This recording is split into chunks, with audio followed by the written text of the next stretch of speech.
సమావేశాలకి దూరంగా ఉంటున్న పరిస్థితి మనం చూస్తున్నాం. అయితే ఇప్పుడు ప్రతిసారి కూడా అసెంబ్లీ సమావేశాలకు ముందు జగన్ కావచ్చు వైసీపీ చేస్తున్నదంతా ఆయన తాడేపల్లిలో సమావేశం ఏర్పాటు చేయడం, శాసనసభ్యులు కానీ శాసన మండలి సభ్యులతో అక్కడ సమావేశానికి ముందు సమావేశాలు పెట్టడం అనేది చూస్తున్నాం గత కొద్ది రోజుల నుంచి. రేపు వైసీపీ సంబంధించినటువంటి శాసనసభ్యులు శాసన మండలి సభ్యులతో జగన్ భేటీ కాబోతున్నాడు.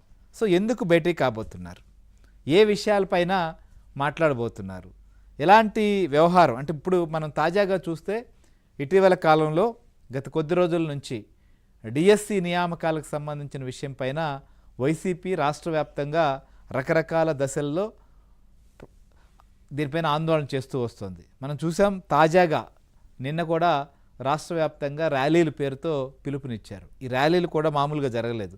చాలా చోట్ల పోలీసుల మీదకు వెళ్ళడం, చాలా చోట్ల ఎక్కడా కూడా పోలీసు నిబంధనలను పాటించకపోవడం, ఇట్లా మనం చూస్తే చాలా చోట్ల మొత్తం కూడా అక్కడ స్టూడెంట్స్ కావచ్చు లేదా మహిళా కూలీల్ని తీసుకురావడం, ఇట్లా నిజంగా ఎవరైతే బాధితులు ఉన్నారో లేకపోతే ఎవరైతే డిఎస్సిలో క్వాలిఫై కాలేదో, ఎవరికైతే అన్యాయం జరిగిందని వీరు చెప్తున్నారో అలాంటి వారితో ఏమైనా ఈ కార్యక్రమాలు జరుగుతున్నాయంటే ప్రస్తుతం ఆందోళన చేయడం మాత్రమే ఆ పార్టీ చేస్తున్నటువంటిది. ఇలాంటి ప్రశ్నలకు సమాధానాలు లేవు ఎక్కడ.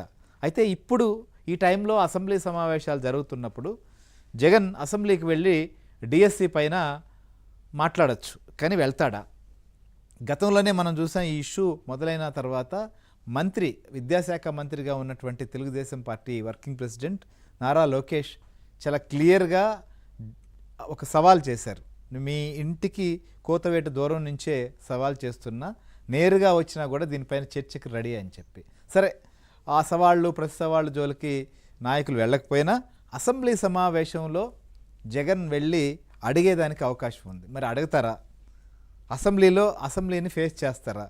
ఇప్పుడు ఈ సమావేశం పెట్టి ఏం చేయాలనుకుంటున్నారు? ఇప్పటికే మనం చూస్తున్నాం రాష్ట్రంలో ఒకవైపు ఢిల్లీలో జరిగినటువంటి నీట్ జంజీ ఉద్యమాలకు దీన్ని లింక్ చేసేటువంటి ప్రయత్నం, లేకపోతే వస్తున్నది జంజీ అని చెప్పి ప్రచారం చేయడం, ఇవన్నీ కూడా చూస్తున్నాం మనం ఈ పరిణామాలు. ఈ నేపథ్యంలో అసలే వీళ్ళతో ఎందుకు సమావేశం ఏర్పాటు చేస్తున్నాడు జగన్ సమావేశం తర్వాత సమావేశాలకు వచ్చే విషయం పైన ఏమైనా నిర్ణయం తీసుకుంటారా అనే దీనిపైన మరింత విశ్లేషణ కూడా మా కొలీగ్ సత్య మనతో పాటు లైవ్లో జాయిన్ అవుతున్నారు అమరావతి నుంచి. అక్కడి నుంచి కూడా దీనికి సంబంధించినటువంటి అప్డేట్ కూడా ఒకసారి తీసుకుందాం.